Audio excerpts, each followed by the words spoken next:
Allô tout le monde, mon médecin m'oblige à rester à la maison pour l'instant. Donc là, je vous entends déjà dire, ouais, mais madame, qu'est-ce qu'on va faire? On a un examen d'étape qui s'en vient, puis vous n'êtes pas là. Je capote. Vous n'avez pas à capoter. Pour la simple et bonne raison que ce qui est à l'examen, c'est toutes des choses que je vous ai déjà appris. Donc, la première chose qui va être à votre examen d'étape, c'est des problèmes d'algèbre, comme celui qui est juste ici. Je sais que ça fait longtemps qu'on en a fait. Donc, je vais vous remontrer comment faire au complet, comme si je vous l'avais jamais enseigné.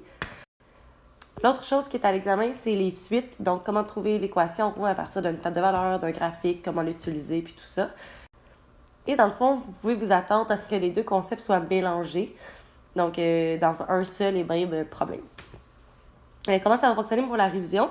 Je vous ai fait une séquence de révision avec, je pense, une quinzaine de numéros. Vous avez simplement à rentrer la réponse. Si vous avez la bonne réponse, vous allez passer au prochain numéro. Si vous avez la mauvaise réponse, il y a une vidéo explicative qui va apparaître. Donc, vous allez pouvoir m'entendre expliquer le numéro puis tout ça, comme si j'étais avec vous là, dans un cours privé. Je vous réexplique tout au complet. Donc, ça aussi, ça peut vous servir. Si jamais vous avez absolument aucune idée de quoi répondre dans les numéros de révision, rentrez n'importe quoi comme réponse. Puis à ce moment-là, ben, la vidéo va apparaître. Vous allez pouvoir essayer de comprendre qu'est-ce que j'explique, puis revenir au problème. Donc voilà, je pense que ça devrait bien fonctionner pour vous. N'hésitez pas à m'écrire si jamais vous avez des interrogations, des inquiétudes, tout ça. Je vais rester proche de mes courriels. Donc, je commence le numéro. Donc, ici, on est dans les numéros où est-ce qu'on vous disait que, bon, l'étude d'Annie contient 10 crayons de plus que l'étude de Mélanie. Juste là, vous devriez vous dire, ah ouais, je me rappelle pas pire de c'est quoi ces problèmes-là, mais c'est loin, OK? Julien a 3 fois plus de crayons dans son étui que ceux d'Annie et Mélanie réunis ensemble. Lorsqu'ils réunissent tous leurs crayons dans un même sac, il y a 16 fois plus de crayons que le nombre de crayons de Mélanie. Combien Annie a-t-elle de crayons dans son étui? Donc ici, je vous rappelle que la première étape, c'est de mettre vos inconnus. Ici, bien, il y a 3 trucs qu'on ne connaît pas. Le nombre de crayons de Annie, le nombre de crayons de mon ami Mel, et je pense que vous vous rappelez de mon ami Jewel, qu'on ne connaissait pas non plus, que j'aimais bien appeler mon ami Jewel. Donc, la première étape, dans le fond, c'est de mettre nos inconnus. Donc, je vais aller écrire nombre de crayons d'Annie. Et là, inquiétez-vous pas, vous n'allez pas me regarder vous n'allez pas me regarder écrire ça. Là, je vais faire pause et magie.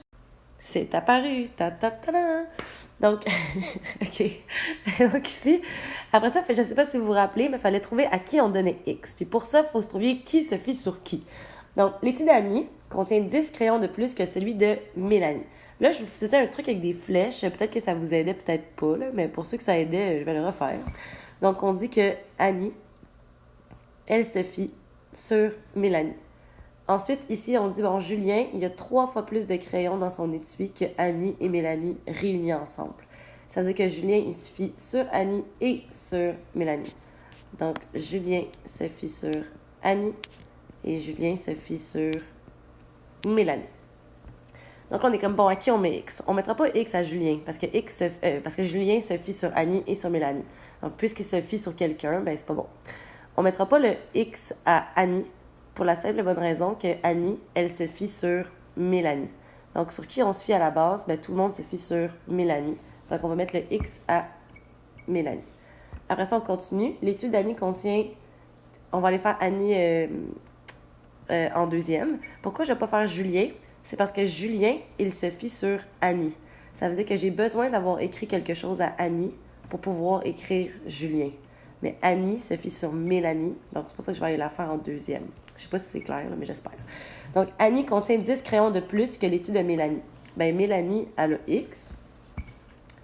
Puis Annie en a 10 de plus. Donc, on va juste ajouter 10, tout simplement, ici. Pour Julien, Julien, ça dit il y a 3 fois plus de crayons que Annie et Mélanie réunis ensemble. Donc, ici, guys, on tombe dans mon explication de où il y a 2 consignes et on lit à l'envers. Donc, Julien, il y a 3 fois plus de crayons. Donc, il faut que je fasse le 3 fois plus. Mais il faut aussi que je réunisse Annie et Mélanie ensemble. Donc, la première consigne, c'est de faire le 3 fois plus. La deuxième consigne, c'est de réunir ensemble. Nous, on va faire un rewind. Rewind. Et on va faire les choses à l'envers. Donc, on va réunir Annie et Mélanie ensemble. Et ensuite, on va faire le 3 fois plus. Réunir, ça veut dire additionner. Donc, on va additionner les 2 filles ensemble. Et maintenant que c'est fait, là, je vais faire le x3. Donc, c'est important de mettre les parenthèses, parce que les parenthèses, dans le fond, ils vont aller signifier que c'est chacun des termes qui est à l'intérieur de la parenthèse ici, qui va être multiplié par 3. Si on ne mettait pas la parenthèse, ça serait seulement le premier x qui serait multiplié par 3. Donc, voilà pour ça. Et là, en ce moment, on a une phrase qu'on n'a pas utilisée. Puis là, c'est le moment où vous êtes genre, mais qu'est-ce que je fais maintenant? Donc, ici, ils nous disent, lorsqu'ils réunissent tous leurs crayons dans un même sac, il y a 16 fois plus de crayons que le nombre de crayons de Mélanie.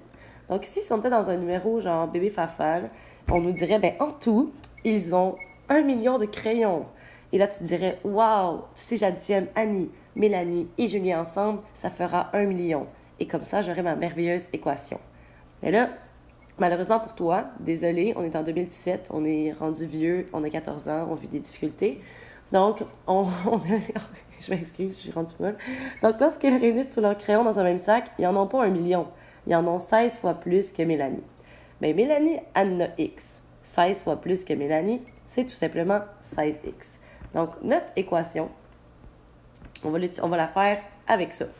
Donc, notre deuxième étape ici, je vous rappelle que notre deuxième étape, là, ce qu'on va aller faire, c'est qu'on va aller trouver la valeur de x. On a une équation, on va la résoudre, ça va nous donner x égale à quelque chose. Donc, quand ça va nous donner x égale à quelque chose, le x, ça représente le nombre de crayons de Mélanie. Ça veut dire que notre titre, ça va être le nombre de crayons de Mélanie. Je répète, pourquoi le titre, c'est nombre de crayons de Mélanie? C'est parce que c'est à elle qu'on a mis le x, puis ici, on va aller trouver x. Donc, ici, on fait la phrase qui est en rouge. On va réunir tous leurs crayons dans un même sac. Mais ça veut dire que je pogne le nombre de crayons de Annie, x plus 10. J'additionne ceux de Mel, qui est x, et j'additionne ceux de Julien, qui est 3 fois x plus 10 plus x. Puis tout ça ensemble, ça ne donne pas 1 million, désolé, ça donne 16 fois plus que Mélanie. Ben 16 fois plus que Mélanie, c'est 16x.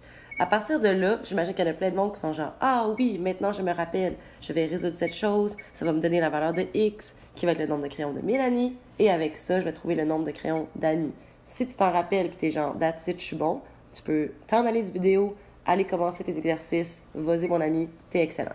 Si jamais t'es comme « Pas trop sûr, je me rappelle comment faire ça », continue à écouter ma voix mélodieuse, je vais t'enseigner cela. Donc ici, ce que je vais faire en premier, c'est tout simplement ce qui est là dans la parenthèse. Donc je vais mettre les termes semblables dans la parenthèse. Donc ça me fait x, ça reste pareil, ça reste pareil, ça reste pareil. Donc ici, les termes semblables, c'est le x qui est ici et le x qui est ici. Quand on va les mettre ensemble, ça va me faire 2x plus 10, qui est égal à 16x. Après ça, ce que je vais aller faire, c'est tout simplement aller distribuer le 3 dans la parenthèse. Donc, ça me fait x plus 10 plus x plus 3 fois 2, 6x, 3 fois 10, 30, qui est égal à 16x. Après ça, ce que je vais aller faire, c'est mettre les termes semblables du côté gauche. Une fois que je suis rendue là, je me demande, de quel côté je vais mettre mes termes algébriques? Est-ce que je vais les mettre à droite ou je vais les mettre à gauche? Donc, moi, par exemple, je trouve que mes termes algébriques, je pourrais les mettre à droite. Ça veut dire que je veux juste des nombres normales de ce côté-là, juste des termes algébriques de ce côté-là. Ben, 8x est un intrus. Je déteste le 8x. Je ne divise pas par 8, sinon ça va garder le x. Je veux éliminer complètement le 8x, donc je fais moins 8x des deux côtés. Et une fois que je suis rendue ici, tout ce qu'il me reste à faire, c'est diviser par 8 des deux côtés et ça me donne x égale à 5. Ça veut dire dans le fond que Mélanie a 5 crayons. Quelle révélation, je sais, c'est malade.